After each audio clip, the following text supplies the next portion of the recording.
La palabra de Dios es vida. Experiencias de una misionera. Hola, mi nombre es Regina Meléndez. Este es el podcast Quédate un ratito donde hablamos de fe en un mundo lleno de prisa. En este episodio, como se mencionó previamente, estaremos hablando de las experiencias de una misionera. ¿Qué son mis experiencias? Les voy a contar una historia. Misión es cuando te vas a una comunidad y vas a esparcir la palabra de Cristo, ya sea a través de ayudar a la gente en cosas que ocupen en sus casas o simplemente escucharlos, platicarles sobre la palabra de Dios y más que nada dar testimonio sobre lo que Cristo ha hecho en nuestras vidas y la razón por la que estamos pues entregando un tiempo de nuestras vidas para compartírselos a los demás. Cabe aclarar, las misiones obviamente lo puedes hacer en tu día a día, solo que este es como un viaje específico de una semana para pues entregar un poquito de lo tanto que nos ha dado Dios. Y la verdad es que siempre me sorprenden estas misiones. Ya me he ido como he ido muchas veces. Siempre me sorprende la generosidad de las personas que nos reciben. También la empatía, las ganas de escuchar y también las ganas de ser escuchados. O sea, y muchas veces no nos damos cuenta como que también es un privilegio tener a alguien que nos escuche, también es un privilegio podernos desahogar. Y pues nada, para no meterme tanto en el tema de las misiones, que me gustaría hacer un episodio más tarde, más allá de eso, les quiero platicar la experiencia que tuve en misiones de hace 2 años, creo, en verano. Estaba en una capilla de la comunidad y al lado había un centro comunitario pequeño. Era como, es que tenía uno grande y uno pequeño y estaba techado y ahí yo siempre con mis compañeros dábamos como esas actividades para la comunidad, para que conocieran de Dios, lectura de la Biblia, actividades como hacer rosarios, etcétera, etcétera. Y siempre que estábamos dando esa actividad o platicando con las señoras del pueblo, había un señor, vamos a llamarlo Oscar, el señor Oscar, y estaba en la puerta siempre como queriendo escuchar. Y yo le decía, pásele, pásele, y le ofrecía una silla, le ofrecía comida, porque siempre llevamos comida para esos encuentros. Y me decía, no, no, aquí estoy bien, aquí estoy bien. Y yo decía, bueno, pues está bien. O sea, no lo iba a forzar y dije, con tal de que escuche. Y un día, todos mis compañeros estaban cenando y yo me quedé un poquito en la capilla. Y después salí y lo vi sentado con una mochila. Y yo dije, ¿por qué siempre está afuera de la capilla? Porque la verdad es que era un señor que se veía pues bien, o sea, no se veía que estuviera como una situación difícil económica, digo, como la mayoría de las personas en el pueblo, pues todos tenían su hogar, o sea, y todo. Entonces yo me quedé platicando con él y me empezó a platicar de las pesadumbres de su vida. Y luego me dio a entender que él vivía afuera de la capilla, en ese techadito, en la banca, literal, que teníamos ahí. Y yo le dije, oiga, permítame ayudarlo, o sea, no sé, tenemos cosas que le podíamos dar, creo que teníamos donaciones y pues también le podíamos ofrecer comida porque me había dado a entender que llevaba días sin comer. Y aparte de eso tenía una situación tan difícil porque las señoras de la comunidad le habían regalado una estufita, le digo estufita porque es una pequeña que es como que conectas y calienta, ¿no? O sea, no es así de una casa, obviamente, para que él tuviera para conectar y calentar su comida, perdón. Y un día la dejó prendida en la capilla y esta se incendió, parte de ella se incendió. Y el pueblo tuvo que hacer como una cooperacha para poder como reparar los daños. Y para esto toda la gente del pueblo lo odiaba. Y yo me daba cuenta porque había niños que le tiraban piedras y demás. Y digo, no estuvo bien lo que hizo, pero no lo hizo con ninguna intención. Su familia también lo abandonó, a su familia le iba bien y lo abandonaron y demás. Pues me quedé platicando con él, yo creo que fácil unas 3 horas, hablando un chorro sobre Dios. La verdad es que él tenía mucho conocimiento bíblico, o sea, yo también salí ahí con más conocimiento gracias a él y eso siempre se lo voy a agradecer. Pero me di cuenta que lo único de pertenencias que tenía era una mochila. Y digo, ¿qué te vas a imaginar que tenga alguien que no tiene hogar en una mochila? Cosas esenciales como cepillo de dientes, no sé, zapatos, un cambio de ropa, lo que sea que te quieras imaginar. Y me sorprendió ver que abrió su mochila y literalmente, cuando digo literal, es literalmente todas sus pertenencias eran libros, ya sea la Biblia, libros escritos por sacerdotes, libros de oración. Eso era todo lo que él tenía. Y justamente abrió la mochila porque me quería enseñar una cita bíblica que no se acordaba cuál era y se acordó que la tenía subrayada. Y leyó lo siguiente, que es, aquí tengo mi Biblia, Mateo 4:4. No solo de pan vive el hombre, sino de toda palabra que sale de la boca de Dios. Y yo dije, wow. ¿Cuántos problemas tenemos? Y a veces también nos creamos porque sufrimos, entre comillas, lo digo como sarcásticamente o irónicamente, no sé cómo decirlo, en base a nuestras circunstancias. Es decir, si tienes todo bien con tu vida, muy probablemente a veces te vas a buscar un problema porque es más fácil como vivir y tener la excusa de que tu vida es difícil, ¿no? O sea, y él dice, no solo de pan vive el hombre, sino de toda palabra que sale de la boca de Dios. Y él es vivo testimonio de eso. Él vivía de la palabra. Era lo que le daba esperanza para seguir adelante. Y la palabra es vida, porque es actual. Tú dime qué libro que se escribió hace miles y miles de años guarda actualidad hasta el día de hoy. Digo, me imagino que ha de haber alguno que otro. Pero esta palabra es vida.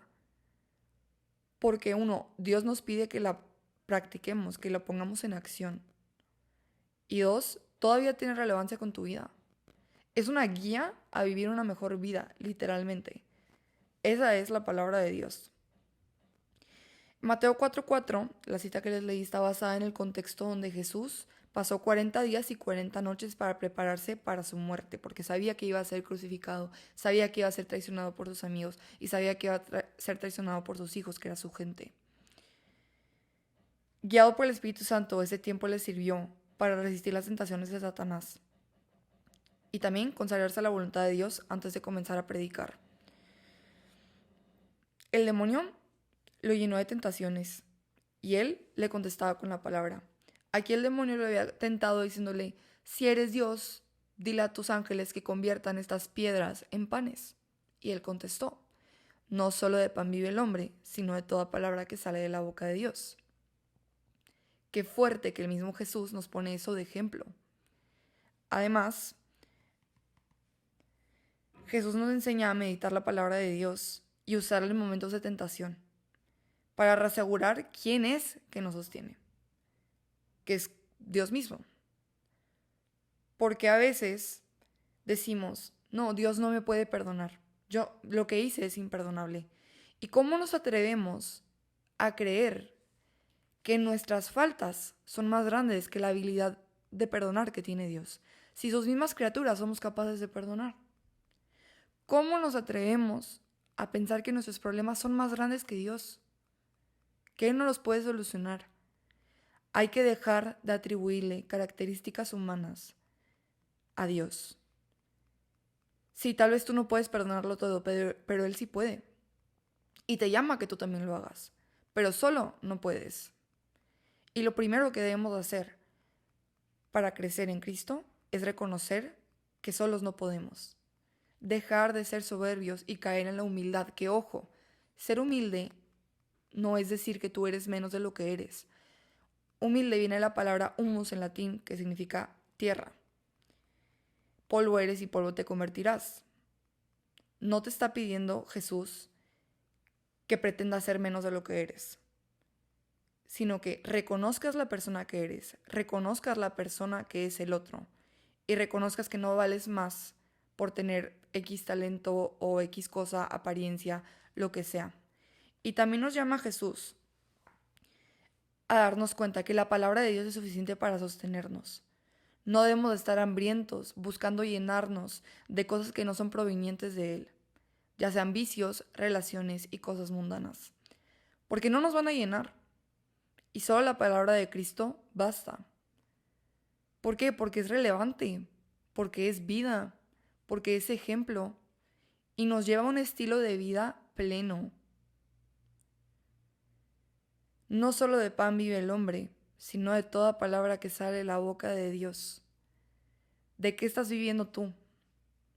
Y no me refiero a pan físico de comer, sino de qué te estás llenando, de qué tienes hambre. porque de lo que tenemos hambre es normalmente a lo que nos lleva al pecado.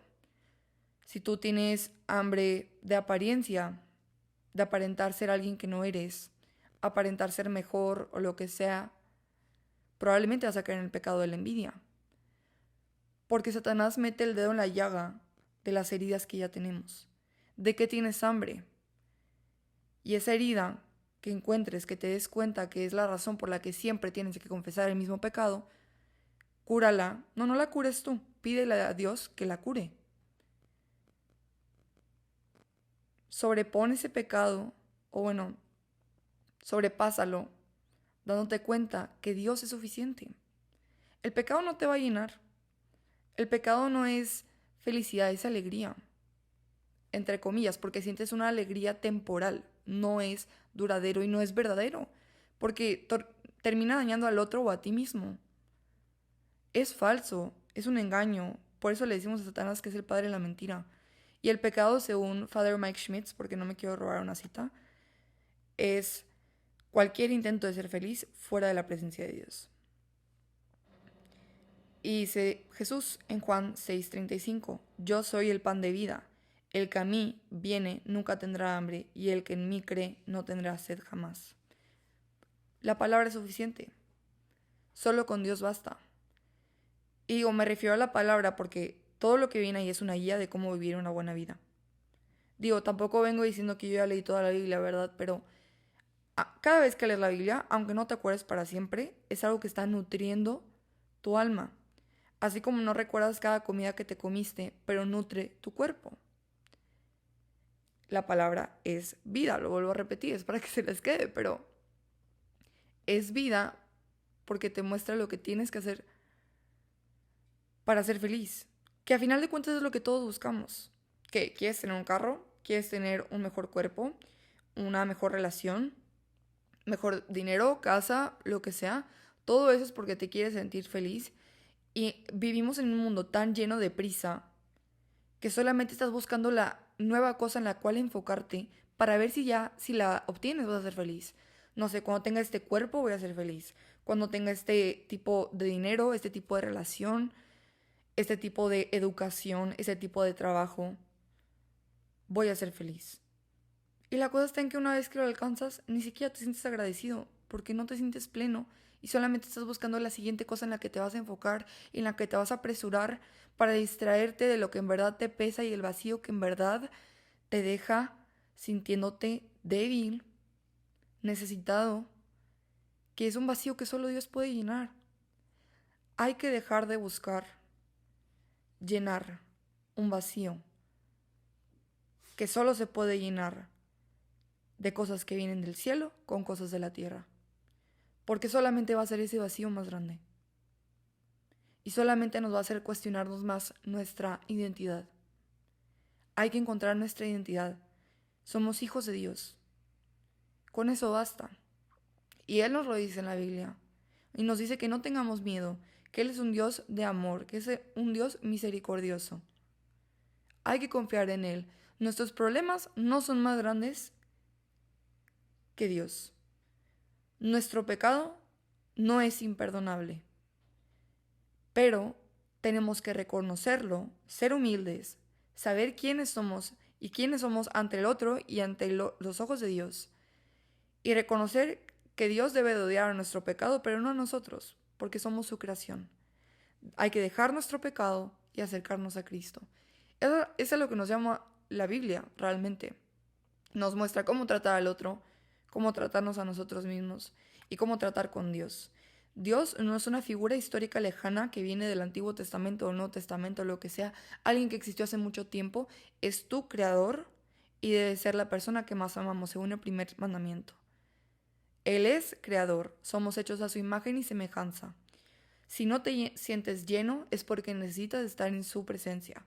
Y no digo que estar en su presencia, quiero decir, ser cristiano, ser católico, te va a hacer tener una vida llena de color rosa aquí en la tierra, sino que le va a dar propósito a tus pesadumbres, le va a dar propósito a tu sufrimiento. Como este señor que les platico, el señor Oscar, tal vez no tenía la vida más bonita, batallaba bastante, él me lo llegó a decir, llegó a llorar incluso.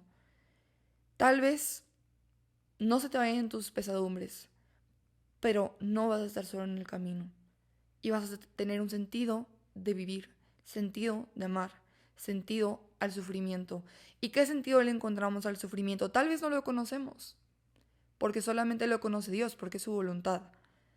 Tal vez no lo conocemos, pero sí sabemos que ese sufrimiento tiene un fin, que es practicar nuestras virtudes. Si tú le pides a Dios que te ayude a ser más paciente, no te va a regalar paciencia en un vaso. Te va a dar oportunidades para ser paciente. Si le pides ser fuerte, no te va a dar fortaleza. Te va a dar oportunidades para aprender a ser fuerte. Todo esto se puede interpretar como sufrimiento, tragedias, dificultades, pesadumbres, pero realmente es una oportunidad de mostrarle a Cristo que tu mirada no se va de Él y no se va de su palabra, porque aún en la tormenta te enseña a seguir el camino, pero aparte te dice que no lo vas a hacer solo. Muchas gracias, esto es Quédate un ratito y espero vernos a la siguiente.